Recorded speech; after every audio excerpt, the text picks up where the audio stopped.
ಹಾಗಾಗಿ ಎಲ್ರಿಗೂ ನಮಸ್ಕಾರ. ಸೊ ಬಿಗ್ ಬಾಸ್ನ ಇವತ್ತಿನ ಎಪಿಸೋಡ್ನ ಎರಡನೇ ಪ್ರೋಮೋ ಅಪ್ಲೋಡ್ ಆಗಿದೆ. ಅದರಲ್ಲೂ ಮುಖ್ಯವಾಗಿ ಪಂಚಾಯಿತಿ ನಡೀತಿರುವಂಥ ಒಂದು ಪ್ರೋಮೋ ಅಪ್ಲೋಡ್ ಆಗಿದೆ. ಆ್ಯಂಡ್ ಅಲ್ಲಿ ಕೈ ಹಾಕಿರುವಂಥದ್ದು ಕ್ಯಾಪ್ಟನ್ ವಿಚಾರಕ್ಕೆ ಬರೋಣ ಅಂತ. ಸೊ ಅಲ್ಲಿ ಏನು ನಡೆದಿದೆ ಗಲಾಟೆ ಈ ವಾರ, ಕಾಂಟ್ರವರ್ಸಿ ಆ ಬಾಲ್ದು, ಸೊ ಅದ್ರ ಬಗ್ಗೆನೇ ಒಂದು ಪಂಚಾಯಿತಿ ನಡೀತಾ ಇದೆ. ಸೊ ಕ್ಯಾಪ್ಟನ್ ವಿಚಾರಕ್ಕೆ ಬರೋಣ ಅಂತ ಸುದೀಪ್ ಸರ್ ಸ್ಟಾರ್ಟ್ ಮಾಡ್ತಾರೆ. ಸೊ ಅಲ್ಲಿ ಕಂಗ್ರ್ಯಾಚುಲೇಷನ್ ಭವ್ಯ ಅಂತ ಕೂಡ ಒಂದು ಹೇಳ್ತಾರೆ. ಸೊ ಅಲ್ಲಿ ಭವ್ಯ ಅವರು ನಗಾಡ್ತಾ ಸುಮ್ಮನೆ ನಿಂತ್ಕೊಂತಾರೆ. ಸೊ ನೆಕ್ಸ್ಟ್ ಬಂದಂಥದ್ದೇ ಎಲ್ಲಿಂದ ಬಿದ್ದಿತ್ತು ಬಾಲು ಅಂತ ಕೇಳ್ತಾರೆ. ಆ್ಯಂಡ್ ಅಲ್ಲಿಗೆ ಮತ್ತೆ ತಿರ್ಗಾ ಸುದೀಪ್ ಸರ್ದನ್ನೇ ಕಟ್ ಮಾಡಿ ಹಾಕಿದ್ದಾರೆ ಅಲ್ಲಿ. ಸೊ ರಜತ್ ಅವ್ರಿಗೆ ಗೊತ್ತಿದೆ ಅದು 9 ನಂಬರ್ನಿಂದ ಬಿದ್ದಂಥ ಬಾಲ್ ಅಲ್ಲ ಅಂತ ಅವ್ರಿಗೆ ಗೊತ್ತಿದೆ ಅಂತ ಹೇಳ್ತಾರೆ. ಸೊ ಅವಾಗ ಭವ್ಯ ಅದಕ್ಕೆ ಸುಮ್ಮನೆ ಇರಿ ಅಂತ ಹೇಳಿದ್ರು ಅಂತಲೂ ಕೂಡ ಕನ್ಫರ್ಮ್ ಮಾಡ್ತಾನೆ ಯಾರು, ನಮ್ಮ ರಜತ್ ಅವರು. ಓಕೆ, ಸೊ ಇದಾದಮೇಲೆ ಅಲ್ಲಿ ನಮ್ಮ ರಜತ್ ಆ್ಯಂಡ್ ಚೈತ್ರ ಅವ್ರ ಮಧ್ಯೆ ಸಿಕ್ಕಾಪಟ್ಟೆ ಗಲಾಟೆ ನಡೀತಾ ಇದೆ.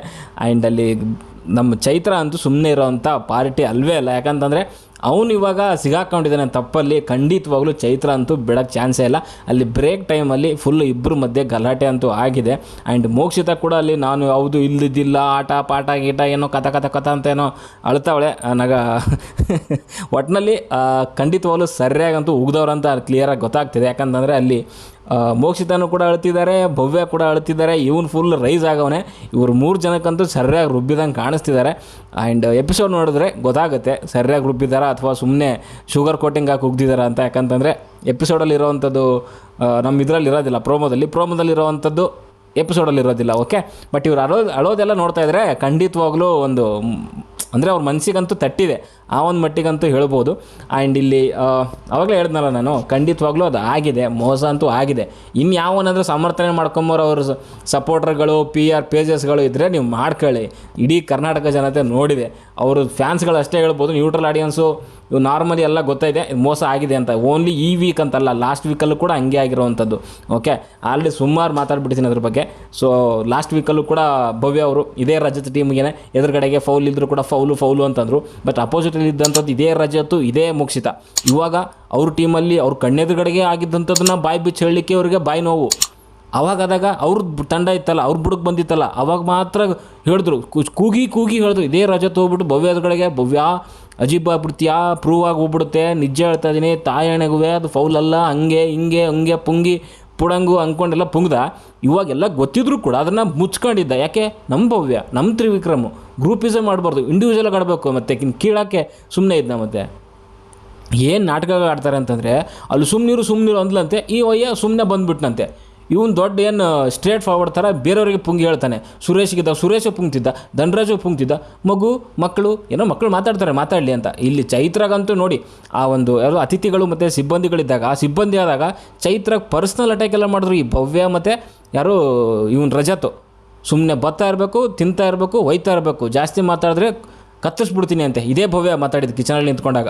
ಈ ವಯ್ಯ ಅಂತೂ ಹೆವಿ ಮಾತಾಡಿದ್ದಾನೆ ಬಿಡಿ ಚೈತ್ರಾಗೆ. ಅವಳಿಗೆ ಚಾನ್ಸ್ ಸಿಕ್ಕರೆ ಬಿಟ್ಬಿಡ್ತಾಳ, ಹಾಕ್ಕೊಂಡು ಹಾಕ್ಬಿಡ್ತಾಳೆ. ಸುಮ್ಮನೆ ಬಿಡೋ ಮಗಳಂತೂ ಅಲ್ವೇ ಅಲ್ಲ ಅಲ್ಲಿ ಚಾನ್ಸ್ ಸಿಕ್ಕರೆ. ಇಲ್ಲಿ ಮೋಕ್ಷಿತ ಬಗ್ಗೆ ಹೇಳೋದು ಬಿಡಿ. ಇವರು ಆಲ್ರೆಡಿ ಗೌತಮಿನೇ ಹೇಳಿದಾಳಲ್ಲ ನಾಮಿನೇಷನ್ ಟೈಮಲ್ಲಿ, ಅಂದರೆ ಸೆಲೆಕ್ಟಿವ್ ಕ್ವಶನ್ ಮಾಡುವಂಥದ್ದು ಅಂತ. ಅಂದರೆ ಇವರಿಗೆ ಈ ಮೋಕ್ಷಿತ ಕಾಣುವಂಥದ್ದು ಒಂದು ಗೌತಮಿ, ಒಂದು ಹನುಮಂತ, ಇನ್ನೊಂದು ತ್ರಿವಿಕ್ರಮು. ಈ 3 ಜನ ಕಾಣಿಸೋದು ಅಷ್ಟೇ. ಇವ್ರು 3 ಜನರದ್ದು ಏನಾದರೂ ತಪ್ಪು ಅಂತ ಕಂಡ್ರೆ ಯಾವುದೇ ಮೂಲೆಯಲ್ಲಿಂದ ಬಂದರೂ ಕೂಡ ಅಲ್ಲಿ ಬಂದುಬಿಡ್ತಾಳೆ. ಅವ್ರು 3 ವಿಷಯ ಇತ್ತು ಅಂತಂದರೆ. ಇನ್ನು ಮಿಕ್ಕಿದ್ರೆ ಏನಾದರೂ ಮಾತಾಡ್ಕೊಂಡು ಸಾಯಲಿ, ಅವನಿಗೆ ತಲೆ ಕೆಡಿಸ್ಕೊಳ್ಳಲ್ಲ ಇವಳು. ಆ್ಯಂಡ್ ಅಲ್ಲಿ ಚೈತ್ರ ಮತ್ತು ನಮ್ಮ ರಜತ್ ಸುದೀಪ್ ಸರ್ ಎದುರುಗಡೆನೇ ಕಿತ್ತಾಡ್ತಿದ್ದಾರೆ ಅನ್ನೋ ರೀತಿಯಲ್ಲಿ ಕಾಣಿಸ್ತಿದೆ. ಎದುರುಗಡೆಗಲ್ಲ, ಬ್ರೇಕ್ ಟೈಮಲ್ಲಿ ಕಿತ್ತಾಡ್ತಿದ್ದಾರೆ. ಮೇ ಬಿ ಸುದೀಪ್ ಸರ್ ಅದನ್ನು ನೋಡ್ತಿದ್ದಾರೆ ಅಂತ ಅನಿಸುತ್ತೆ.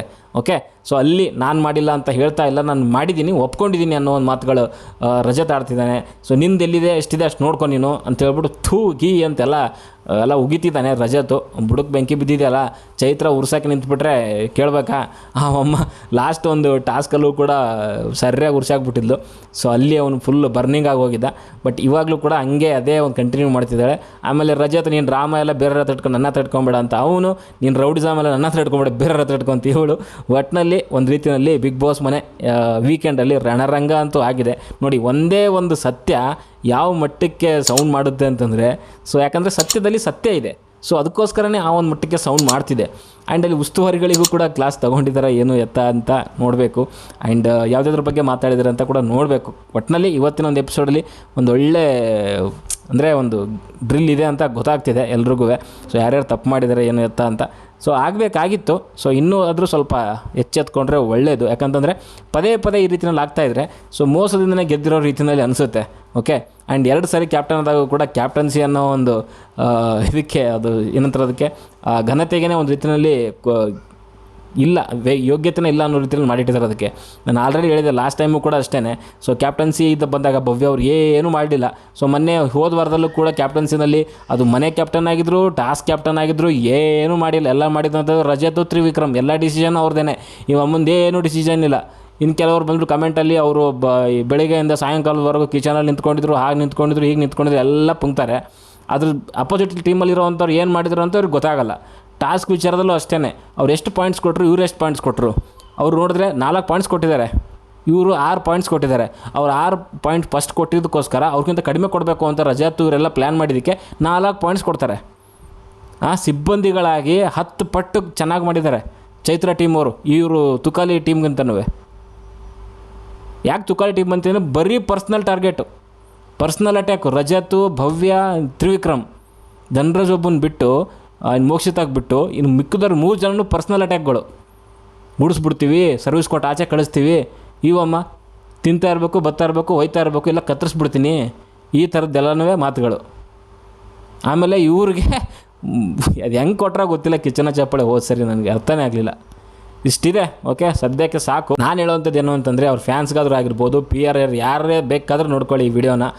ತಪ್ಪಿದ್ರೆ ತಪ್ಪು ಅಂತೇಳಿ, ಸತ್ಯ ಆದರೆ ಸತ್ಯ ಅಂತೇಳಿ, ಕರೆಕ್ಟಾಗಿದ್ದರೆ ಒಳ್ಳೆ ರೀತಿಯಲ್ಲಿ ಪ್ರಮೋಟ್ ಮಾಡ್ಕೊಂಡು ಹೋಗಿ. ಅದು ಬಿಟ್ಬಿಟ್ಟು ಇನ್ನೊಬ್ಬ ನೀವು ತುಳ್ಕೊಂಡು ಬೇರೆಯವ್ರಿಗೆ ಉಕ್ಕೊಂಡು ಬೇರೆ ಕಂಡೀಷನ್ಗಳಿಗೆ ಬೈಕೊಂಡು ನಿಮ್ಮ ಒಂದು ಯಾರೋ ಏನಂತಾರೆ ಅದಕ್ಕೆ ಕಂಡೀಷನ್ಗಳಿಗೆ ಫೇವರೈಸಮ್ ಮಾಡ್ಕೊಳ್ಳೋದೆಲ್ಲ ಬಿಟ್ಬಿಡಿ. ಓಕೆ, ಸರಿ, ಓಕೆ, ಬಾಯ್.